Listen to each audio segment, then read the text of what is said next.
Bonjour tout le monde. Aujourd'hui, on va faire un exercice d'entraînement, compréhension production orale niveau C2, conçu par Mohamed Farouk, examinateur et correcteur habilité pour les examens DELF et DALF auprès France Éducation Internationale, anciennement appelée CEP. Maintenant, on passe à une vue en global, c'est-à-dire le déroulement de l'examen niveau C2. Il s'agit de deux parties de l'examen. Première partie consacrée à la preuve individuelle, c'est-à-dire compréhension et production orale. La durée de la passation est de 30 minutes. La préparation est d'une heure après deux écoutes. La note et le barème sur 50 points. Deuxième partie de l'examen consacrée à la preuve collective, c'est-à-dire compréhension et production écrite. Et la durée en partie, c'est de 3h30 minutes. Et ça va être évalué sur 50. On passe à la grille d'évaluation parce que c'est très important pour avoir une idée globale sur les critères d'évaluation, c'est-à-dire comment votre production orale va être évaluée. Quels sont les critères? La grille d'évaluation de la production orale niveau C2. Il s'agit de trois parties. Première partie, c'est le monologue suivi. Qu'est-ce que vous allez faire? Vous allez justement présenter le document déjà entendu et reformuler ce que vous avez compris d'une manière objective, avec une précision, avec fidélité. Deuxième partie, c'est le monologue suivi, mais cette fois-ci, vous allez présenter votre point de vue argumenté, c'est-à-dire vous allez dégager le thème essentiel sur lequel vous allez donner votre opinion personnelle avec des exemples pertinents, avec limpidité, avec précision et avec des exemples pertinents, tirés par exemple au vécu, à la quotidienne, etc. Troisièmement, exercice en interaction, c'est-à-dire un débat. Interaction, c'est-à-dire vous allez défendre votre point de vue, vous allez donner des précisions, vous allez répondre aux questions posées par votre examinateur, vous allez peut-être contredire ce que vous allez entendre de votre examinateur. Après ça, il y a des critères sur la globalité de votre production orale. C'est-à-dire, il y a des critères pour mesurer l'étendue et la maîtrise du lexique. Il y a aussi des critères pour évaluer morphosyntaxe. Il y en a aussi critères pour évaluer votre maîtrise du système phonologique. D'accord? Et ça va être évalué sur 50. Maintenant, on passe à un exemple tiré au site officiel France Éducation Internationale, anciennement appelé CEP. Qu'est-ce que vous allez faire? Vous allez écouter deux fois un texte sonore d'une durée presque 15 minutes. Après la première écoute, vous allez tirer des idées essentielles et secondaires, puis vous allez passer à deuxième écoute et après vous allez 1 heure pour préparer votre production orale. En premier temps, vous allez présenter d'une manière précise ce que vous avez compris de ce texte sonore. Deuxièmement, vous allez présenter votre opinion personnelle avec des exemples pertinents, avec des argumentations. On passe à l'écoute. Ministère de l'Éducation nationale, Centre international d'études pédagogiques.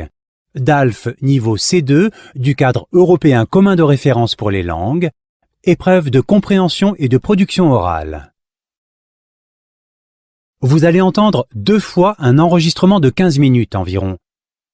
Vous écoutez une première fois l'enregistrement. Concentrez-vous sur le document. Vous êtes invité à prendre des notes. Vous avez ensuite 3 minutes de pause. Vous écoutez une seconde fois l'enregistrement. Vous avez alors 1 heure pour préparer votre intervention. Cette intervention se fera en 3 parties. Présentation du contenu du document sonore, développement personnel à partir de la problématique proposée dans la consigne, débat avec le jury. Première écoute. Les médecins et les patients dans la même galère. La médecine moderne, dominée par le marché, serait à l'origine de relations totalement bouleversées entre médecins et patients, entraînant un écart de plus en plus grand entre les sciences biomédicales et le soin individualisé. Tel est en tout cas le postulat de mon invité, qui est médecin généraliste, enseignant à l'université, écrivain, passionné d'histoire des sciences et d'anthropologie, et qui est l'auteur aux éditions Le Pommier des nouveaux paradoxes de la médecine. Luc Perrineau, bonjour. Bonjour. Merci d'être avec nous aujourd'hui. C'est quoi au fond un médecin généraliste aujourd'hui ? Alors on va essayer de faire simple, de trouver une métaphore. C'est celui qui est le plus apte à faire la passerelle entre les sciences biomédicales et le soin individualisé. Voilà, le soin clinique ? Le soin individualisé, c'est-à-dire que j'adapte ma connaissance des sciences biomédicales actuelles, qui sont, comme vous le savez, qui ont fait d'énormes progrès. Oui. Je l'adapte au cas qui est devant moi et je tiens compte de l'expertise que j'ai moi, de la clinique et de l'expertise de l'individu que j'ai en tant que praticien. J'ai une expertise de l'individu. Et je dois faire la passerelle entre les deux. Entre les deux, empêcher que l'un déborde sur l'autre et que l'autre déborde sur l'un. C'est un art difficile. Ouais. Alors justement, pourquoi est-ce que vous mettez les médecins et les patients dans la même galère, Luc Perrineau ? Alors, les patients, se plaignent du manque d'individualisation du soin. C'est la plainte, j'allais dire, constante. Quoi que vous lisiez sur la médecine, tous les essais que vous lisiez sur la médecine, c'est effectivement cette séparation qu'il y a entre le soin individualisé et les sciences biomédicales. Ils s'en plaignent. Mais les patients ne sont pas les seuls, en fait.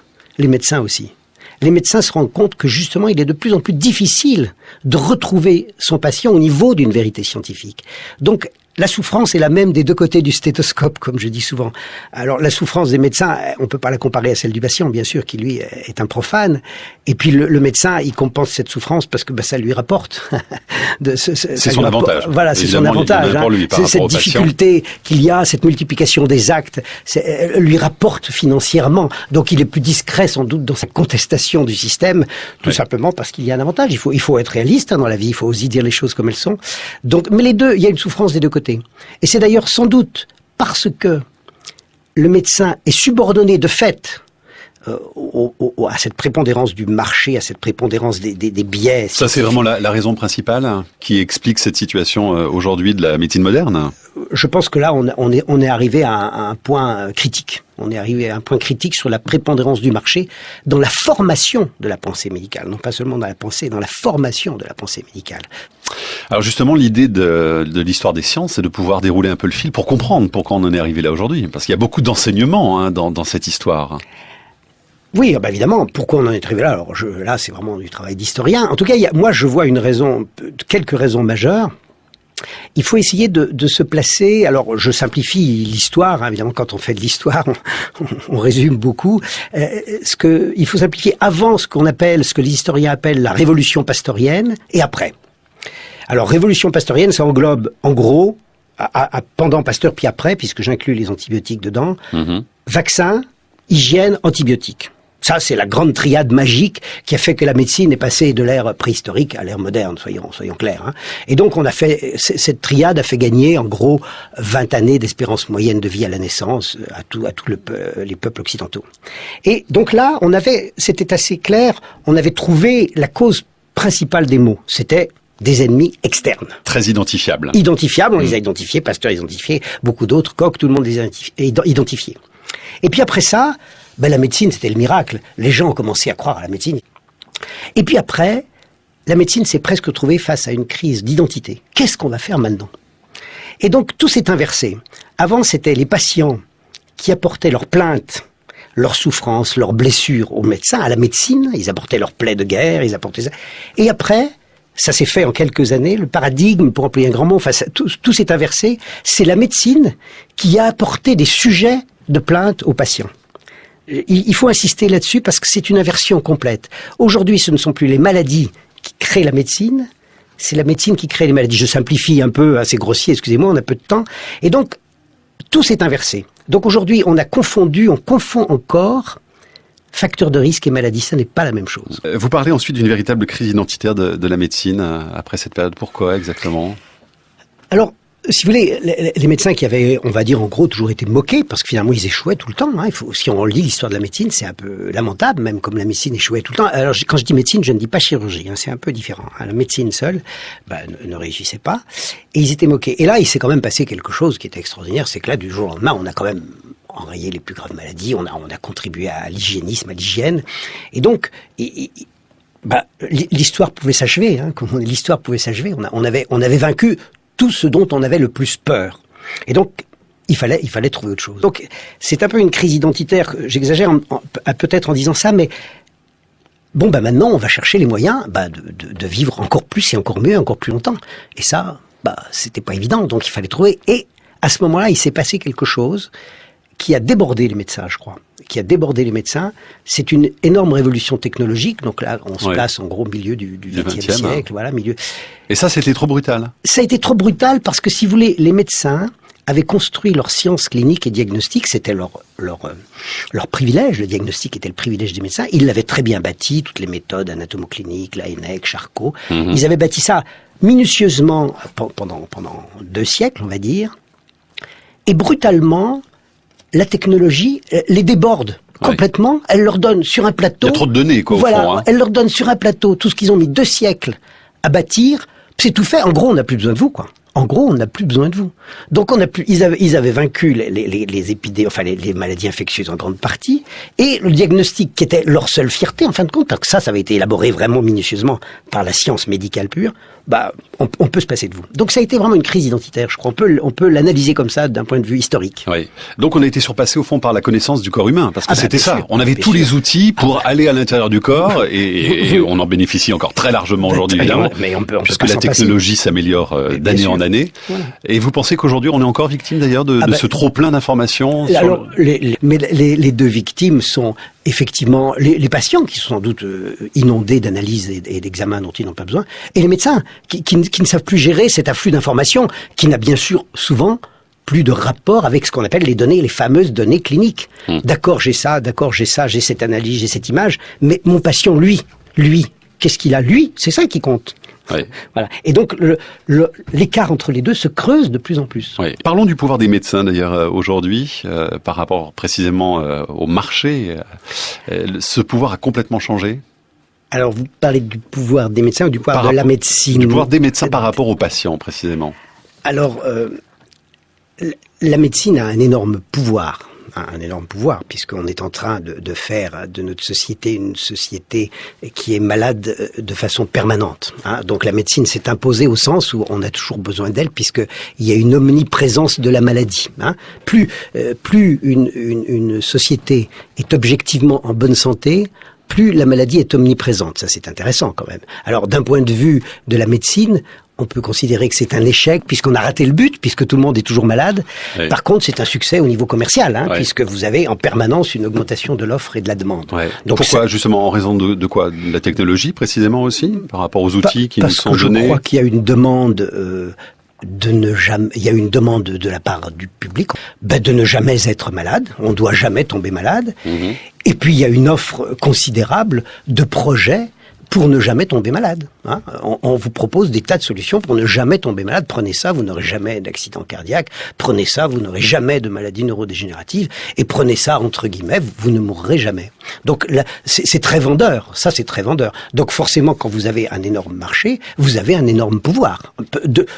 Devant les décideurs, simplement. Il faut savoir que le marché de la sanitaire dans les pays occidentaux, je crois que c'est 10 ou 11% du PIB. Donc, par rapport aux décideurs politiques, on n'est jamais négligeable quand on offre un tel marché. Dominique nous dit ceci, est-il possible un jour que les médecins puissent avoir devant eux non pas un patient ou pire un malade, mais une personne à part entière, une personne qui a une maladie et non quelqu'un qui est malade? Avoir une maladie est bien différent d'être malade. Quand les médecins nous aideront-ils à sortir de cet état d'être? Ça, c'est la question, donc c'est ce que l'on disait au début de l'émission, c'est tout l'écart qui va en se creusant entre les sciences biomédicales et le soin individualisé. Notre but de praticien, c'est d'améliorer le soin individualisé, sans bien sûr dénigrer jamais la science dont on a besoin, et en remettant toujours le patient au centre du problème clinique, parce que il y a quand même au départ une plainte en théorie, bien que maintenant la majorité des pathologies décrétées par la médecine sont sans plainte. Mais au départ, quand on voit un patient, c'est parce qu'à l'origine il y avait une plainte et on doit s'attacher à cette plainte et à rien d'autre. On a quand même une drôle de relation avec notre organisme aujourd'hui, Luc Perrineau, dans nos pays occidentaux en particulier, parce qu'on considère que l'organisme est potentiellement un ennemi. Voilà. Alors là, c'est très intéressant. C'est toujours, on peut faire le rapport toujours avec la révolution pasteurienne. L'ennemi était externe, il est devenu interne. Ouais. Chaque protéine, chaque gène, chaque synapse, chaque métabolisme est un ennemi potentiel qui va un jour dysfonctionner. C'est intéressant d'un point de vue philosophique et je trouve ça passionnant. On n'a que des ennemis internes en nous. Ils sont en nous. On les recherche toujours, même s'ils ne doivent jamais se manifester.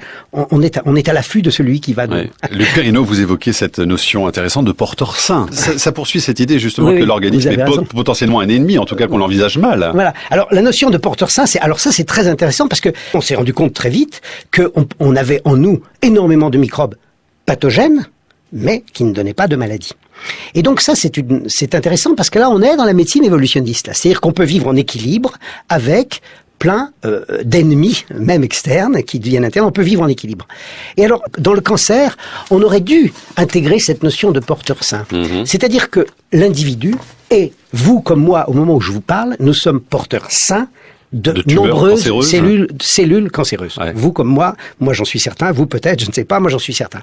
Nous sommes porteurs de cellules cancéreuses, mais nous sommes des porteurs sains de cellules cancéreuses.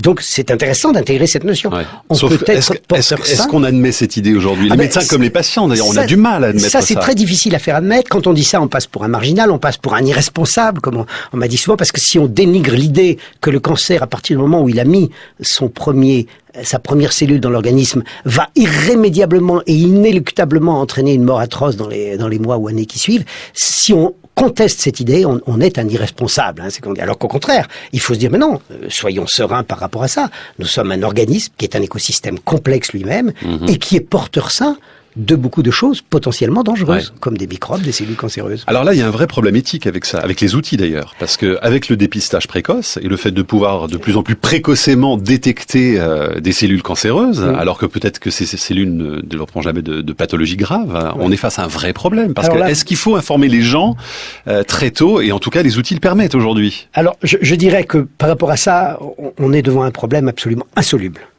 Pour des raisons politiques, éthiques, démagogiques, commerciales, mercatiques, tout ce que vous voulez. Mon petit cerveau n'y suffira pas, j'y arriverai pas. Vous avez peut-être des pistes à nous livrer quand même. J'ai des pistes, mais... il y a surtout des exemples très particuliers. On est devant un problème insoluble parce que vous ne pouvez pas faire comprendre à quelqu'un, et c'est toujours très douloureux même par rapport aux patients de dire ça, quelqu'un par exemple qui a eu un dépistage du cancer du sein, on va dire, les plus emblématiques, ou de la prostate, peu importe. On lui a trouvé des cellules cancéreuses dans son organe, dans son sein, dans sa prostate. On lui a enlevé, ce qu'il fallait faire, évidemment. Une fois qu'on les a trouvés, il vaut mieux les enlever, c'est normal.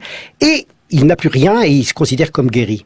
Et vous ne pouvez pas lui faire admettre, c'est impossible à admettre au niveau mental, au niveau personnel, que peut-être si on n'avait pas fait de dépistage, qu'on n'avait rien fait, il serait dans le même état. C'est impossible à faire comprendre, y compris aux médecins, y compris aux grands universitaires. On doit chercher la cellule cancéreuse, on doit la traquer, on doit l'enlever. Alors, c'est inquiétant. Alors aujourd'hui, c'est déjà, on est arrivé à un point critique au niveau de la relation médecine-société. On est arrivé à un vrai point critique. Mais je pense que ça va être un moment très grave et ça va peut-être se régler tout seul. C'est qu'actuellement, on est capable, par exemple, de dépister, les cellules tumorales circulantes. C'est-à-dire dans le sang. C'est-à-dire qu'on va vous faire une prise de sang au laboratoire. C'est déjà pratiquement opérationnel, pas tout à fait, mais presque. Et on va trouver les cellules cancéreuses circulantes. C'est-à-dire qu'en gros, je peux vous prédire à peu près avec certitude que dans moins de 20 ans, il n'y aura plus une personne vivante dans ce pays qui ne sera pas porteuse d'un cancer. Ouais. Donc là, il faudra peut-être prendre une décision au niveau de notre sécurité sociale pour pas se mettre à donner de la chimiothérapie à tous ces gens-là. Là, on aura un problème financier qui va apparaître. C'est un problème crucial aujourd'hui. C'est un problème majeur. Mais il y a derrière ça aussi un pouvoir marchand considérable. Et le plus mauvais aspect de nos démocraties, hélas, qui est la démagogie. Le plan cancer, c'est très démagogique, on peut pas s'en passer. Imaginez qu'on dise on arrête les dépistages de masse aujourd'hui, ce qui serait scientifiquement sans doute pas une mauvaise chose, j'ose pas dire une bonne, mais je dirais pas une mauvaise, mais d'un point de vue politique démagogique, c'est inacceptable. Merci Luc Perrineau pour ce mot de fin de cette émission. Bon retour à Lyon, merci d'être venu. Fin de la première écoute. Deuxième écoute dans 3 minutes. Après avoir écouté, donc préparez votre production orale. Et puis, si vous voulez, envoyez-moi votre production orale afin de vous orienter, vous communiquer l'évaluation basée sur la grille d'évaluation expliquée ci-avant. Ce sont mes données, soit par mail, soit par WhatsApp. Donc, bon courage et merci pour votre suivi.